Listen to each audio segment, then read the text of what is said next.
Hey guys, it's Kelly. I'm the lifestyle engineer. How you guys doing today? Um, Seriously, I'm asking, how are you guys doing today? How are you feeling?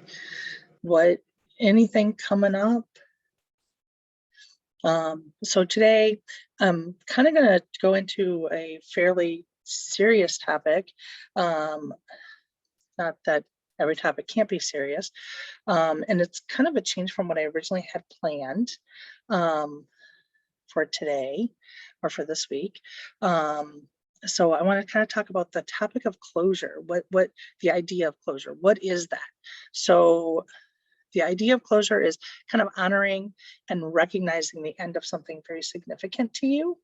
Um, it's usually associated with death, end of relationships, the loss of something like a job, um, housing, cars, business. It can be anything. I mean, pets. I mean, really, you can, anything that's important to you, you can really feel that loss and want and need an emotional closure to it. So how do you get closure? That this is like thought of as some sort of mystical, magical land, and society, in some cases, has like rituals and routines set up for it. So, like, if somebody passes away, you have well, most people in society has some kind of funeral, a wake, celebration of life, something to that effect, where you gather together family and friends who knew the person, and you are all together in the same place, and you get to talk and share memories and share the experience of going through loss together. Whereas other cases, it's highly personal, and there's not necessarily a tribe around you, which makes it a little harder to get and feel that closure. So, like the ending of a relationship, sometimes you get closure um, just by tucking it out with the person and saying that, okay, we're at the end of the road for this relationship. You guys agree, and you kind of go your separate ways, and you kind of understand where each other's coming from. You sometimes get closure that way as well. But what happens when you don't have those scenarios? How do you get closure from them in your own mind? Because this is a gift you're going to have to give yourself. This is not something that you're going to be able to just um, depend on society to give you. So, how are you going to get access those feelings? How are you going to process them? Do you have a plan? Do you know what you're doing? If not, here are some ideas that you may want to take a closer look at. Um, so, one of the things you can do is that you can take a candle, burn it in a quiet room, sit, meditate, watch the candle, just think about the situation, the person, whatever that loss was, look into the feelings, express them, whether that's crying, screaming, laughing, and just let them out in a safe space. Um, you can also journal about what's going on with you, what the facts of the situation are, how you thought about it, how you felt about it, um, and just process it that way so that the feelings and emotions aren't overwhelming and you can get them out again in a safe space. Um, you can write a letter about the situation and then tear it up or burn it. You can keep it if you want to, but just some people are just like, hey, the symbolism of letting it go is that you rip it up, you burn it, you destroy it in some manner. Um, you can even have a funeral for anything. Uh, Take a representation of whatever it is. If it's a pet, you can take their collar and tags. If it is a relationship, you can take something that was symbolic to that relationship and you put it in a box, and you actually bury it. I do this legally. Please don't, just go bury it in some space that isn't yours. Make sure it is like on your property or a property where you have permission to do this. I definitely am not encouraging you to go out and break any laws whatsoever. Um, So those are some things that you can do. If you feel you need to talk it out, you can do that. So like if you want to talk it out with the person, but the person isn't willing to do it with you, you can sit down with an empty chair and just talk to the empty chair like you and I are talking now, um, and get those feelings out that way. That's fine. If that doesn't work, of course, there's the letter, you're not going to send it. You can really, express yourself, get it out, write several. If it takes several times to do this, do that. I mean, anything that is going to help you get it out, that's great. Um, but anyway, if you're really imagining that that person is listening in the chair, or they're really actually going to read the letter, and you can really get that picture in your mind, it really is quite helpful because your brain doesn't necessarily understand what's real and what's not. So your brain will eventually kind of accept that idea that I've said this to this person was understanding, I can let it go.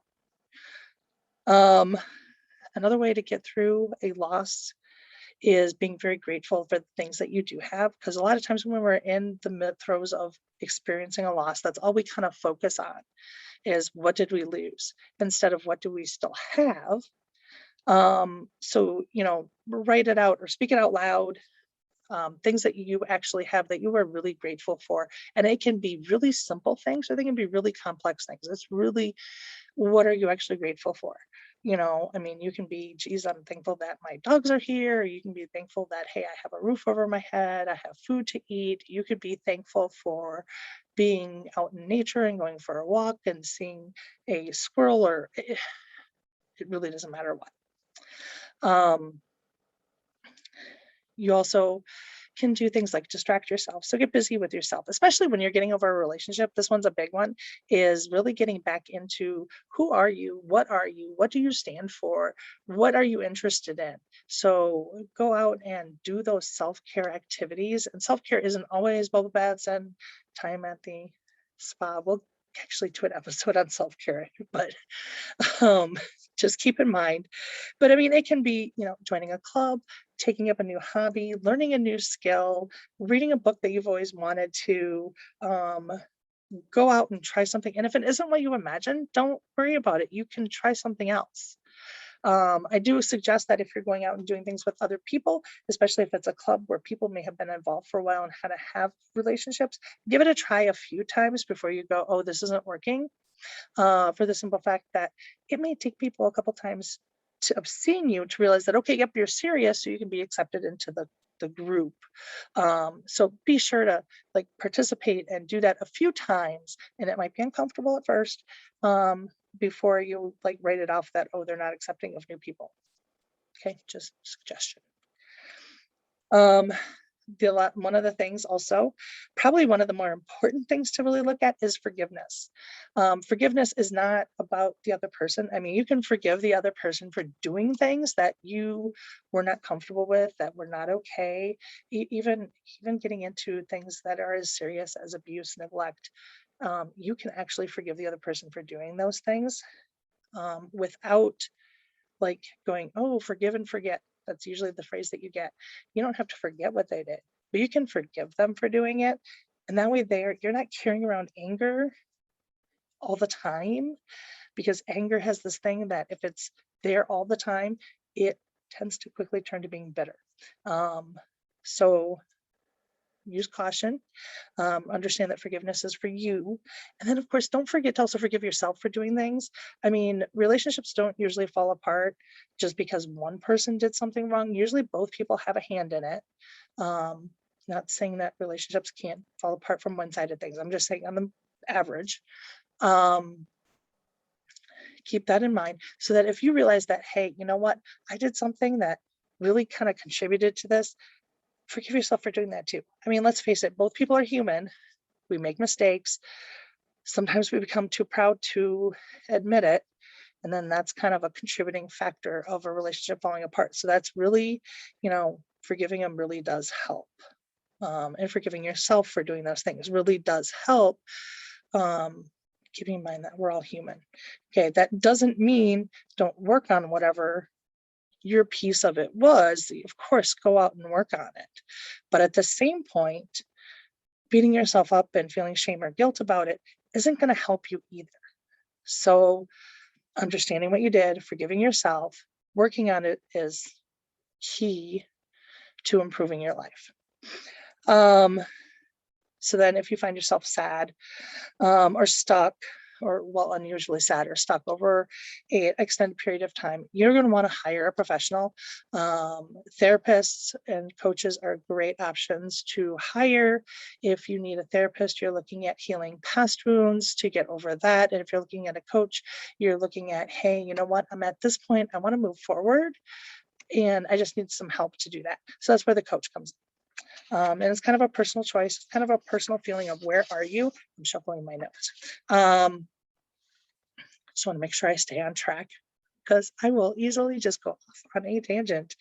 So if you found out that anything like this resonates with you or it's helpful in any way, please subscribe to my channel. Follow me anywhere else that I am on social media. That would be Facebook, Instagram, and let me know.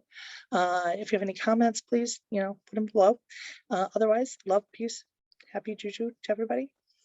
Have a great day, folks. We'll see you next week.